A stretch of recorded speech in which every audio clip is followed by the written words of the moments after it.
Bangsa ini membutuhkan keteladanan.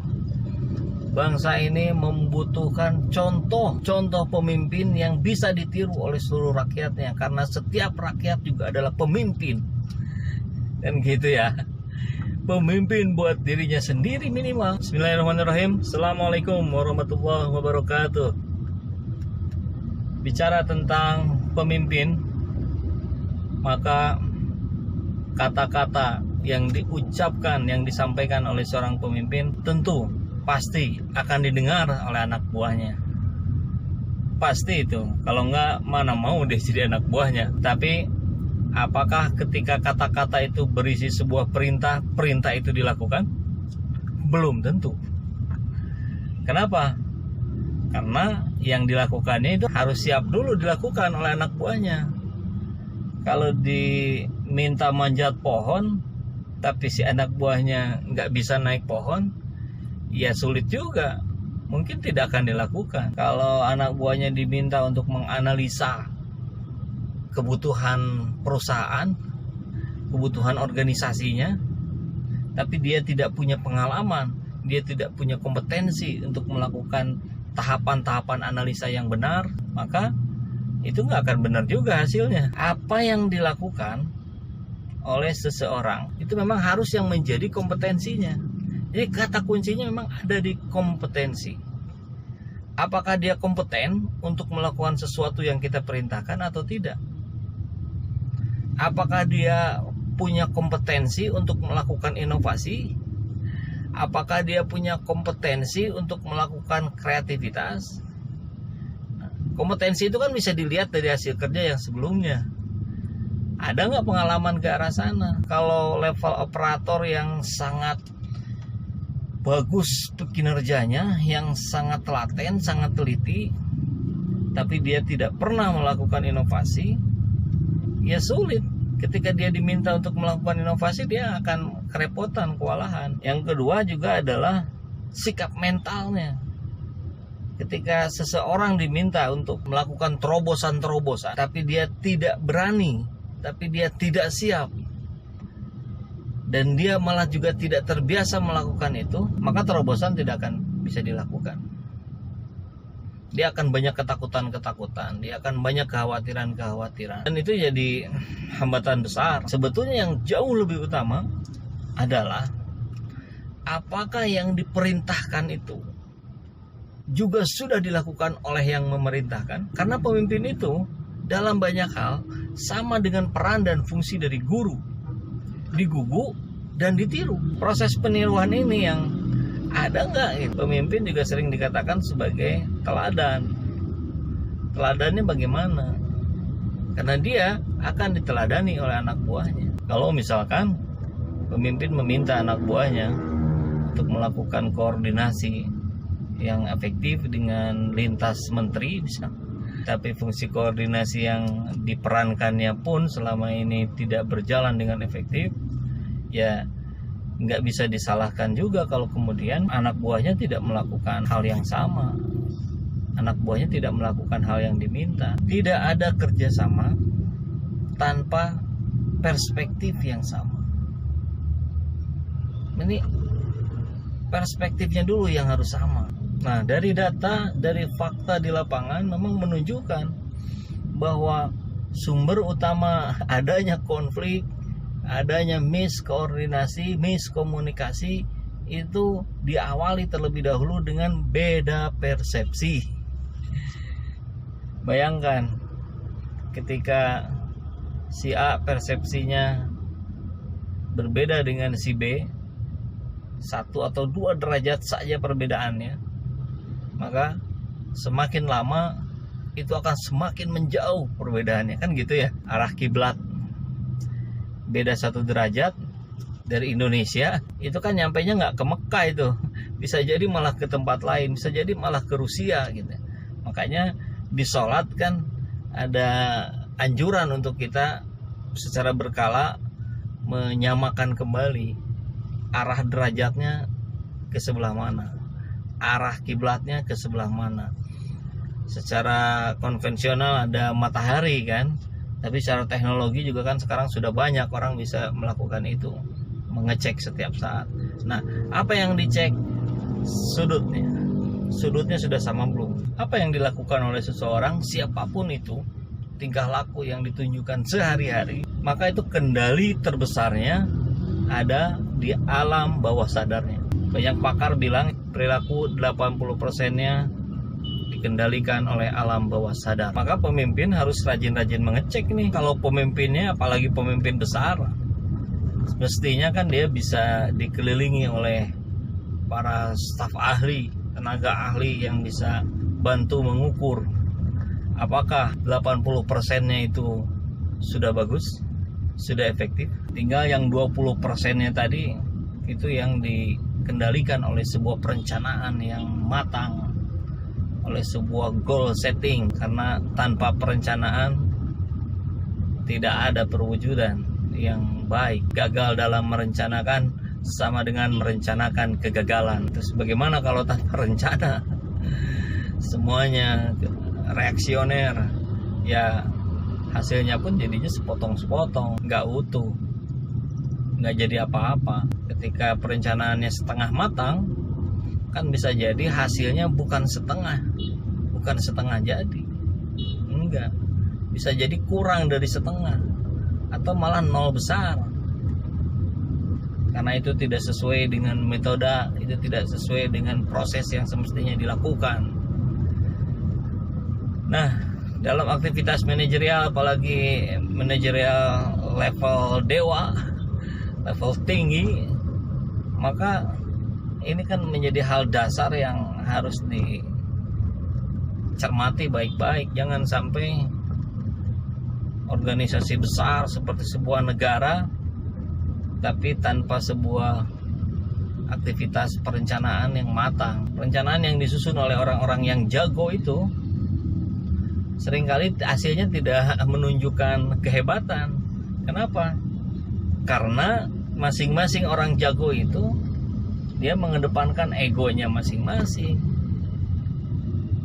Jadi sulit. Semuanya merasa benar, semuanya merasa pintar, semuanya merasa hebat.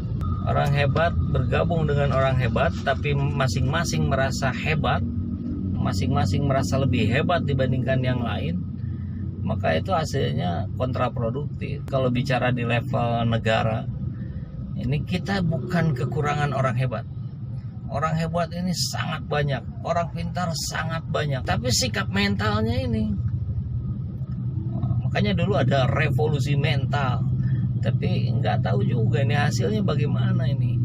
Dan kalau memang itu sebuah gerakan yang besar selevel negara, maka lagi-lagi memang seperti banyak saya singgung di video-video sebelumnya, harus ada pengukuran, diukur efektivitasnya bagaimana.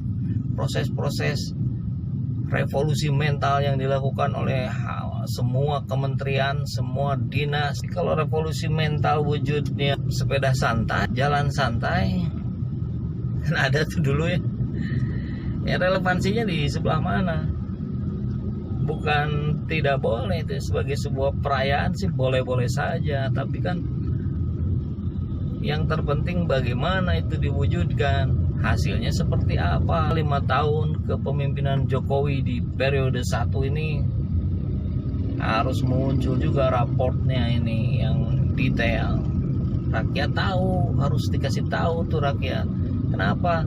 Ya biar perspektifnya jadi sama antara penguasa dan yang dikuasai. Sehingga kami ini rakyat-rakyat jelata yang di bawah juga bisa ikut memahami, oh ini sedang berproses, oh prosesnya sedang sampai sini, nanti akan menuju ke sini, target waktunya di sini. Bukan sekedar dibahas di rapat-rapat terbatas yang bagaimana bisa kita tahu gitu. Ya semua memang nggak semua bisa harus diketahui oleh rakyat. Memang saya juga sebagai rakyat paham itu, tapi juga banyak sebetulnya yang harusnya sih tidak ditutup-tutupi. Era transparansi, hari ini eranya kan era keterbukaan, nggak mestilah banyak-banyak ditutup-tutupi. Itu ketahuan juga akhirnya. Setelah pandemi ini banyak perubahan anggaran, banyak perubahan prioritas, fokus kerja dan sebagainya. tolong disampaikan dengan bahasa sederhana pada rakyat agar rakyat paham. Semua menteri bicara di publik, sampaikan itu. Jangan juga berdalih dengan bahasa itu sudah bisa diakses. Ya buat apa ada RRI, buat apa ada TVRI, buat apa ada YouTube channel yang bisa dimanfaatkan oleh seluruh instansi pemerintah. Saluran-saluran itu kan harus dioptimalkan. Sekarang masa media klarifikasinya justru ada di Deddy Corbuzier? Harusnya itu fasilitasi dari pemerintah. Jadi Deddy Corbuzier itu menginisiasi kanal yang luar biasa keren. Semua orang menjadi patokannya, lihat dulu channelnya Deddy Corbuzier, kan gitu. Apa nggak miris itu? Mestinya kan pemerintah yang ambil itu. Kalau kita lihat YouTube channelnya Deddy Corbuzier, itu kan seperti mengambil perannya Departemen Penerangan dulu zaman Orde Baru. Kalau lihat KSP kan Pak Ngabalin itu tidak tepat juga sebagai sosok yang bisa menjelaskan kebijakan-kebijakan dari pemerintah, dari presiden. Orang pasti jauh lebih suka menonton klarifikasi di Deddy Corbuzier. Tapi kan masa mau seterusnya seperti itu? Jadi Om Ded, coba kayaknya diundanglah Pak Jokowi atau Pak Ngabalin. Udah diundang belum ya Pak Ngabalin? Pak Presidennya sendiri atau orang-orang yang ada di sekitarannya Pak Presiden? Ya sudahlah, di langkah-langkah yang darurat ini saya sarankan kontak aja dulu Om Ded nih. Masuk dulu channelnya Om Ded biar nanti bisa ditonton oleh banyak sekali rakyat Indonesia. Karena nanti dari situ sudah bisa saling di-share nanti ya, via WhatsApp, via Facebook dan sebagainya. Sampaikan kebijakannya yang akan dilakukan, latar belakang dari kenapa kebijakan itu diambil, rencananya seperti apa, rencana jangka panjang, jangka menengah, jangka pendek, sampai pada apa yang secara daily akan dilakukan. Di rakyat diberikan kesejukan, diberikan ketenangan. Walaupun sekarang hidupnya makin susah, nyari kerja makin sulit, tapi ya minimal itu jadi bahan dasar lah orang untuk memupuk semangat hidupnya. Karena kalau ada orang susah, sedih, kecewa dengan kehidupannya, saya kira kontribusi pemerintah juga tetap ada di situ. Pemerintah kan harus menaungi seluruh rakyatnya. Kalau orang itu yang memang bebal, orang yang memang malas, ya urusan dia. Tapi ketika kita lihat fasilitasnya tidak tersedia, fasilitasnya terbatas, baik itu bicara kesehatan, bicara kesempatan pekerjaan dan sebagainya, maka tentu ini tanggung jawab pemerintah. Rakyat sudah memberikan kepercayaan yang kedua kali buat pemimpin yang sekarang. Nah, saya kira hasil periode kedua ini kan harus lebih bagus dibandingkan yang periode satu. Harus bisa continuous improvement. Harus ada peningkatan yang berkelanjutan. Nah, ambil data periode kemarin seperti apa, sekarang bagaimana, kenaikannya sejauh mana, itu bisa berhasil karena apa, ini gagal karena apa, untuk menanggulangi kegagalannya akan dilakukan apa.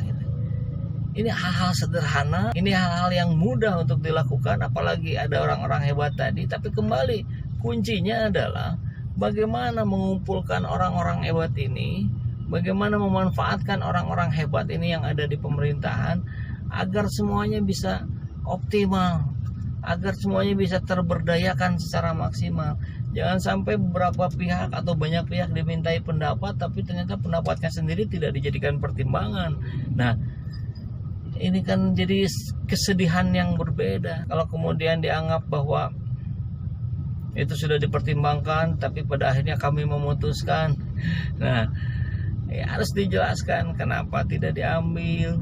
Logika saja yang dipakai kan akal sehat kan gitu. Kalau dipermainkan kelihatan lah, ketahuan lah. rakyat makin pintar. Bangsa ini membutuhkan keteladanan. Bangsa ini membutuhkan contoh pemimpin yang bisa ditiru oleh seluruh rakyatnya, karena setiap rakyat juga adalah pemimpin. Dan gitu ya.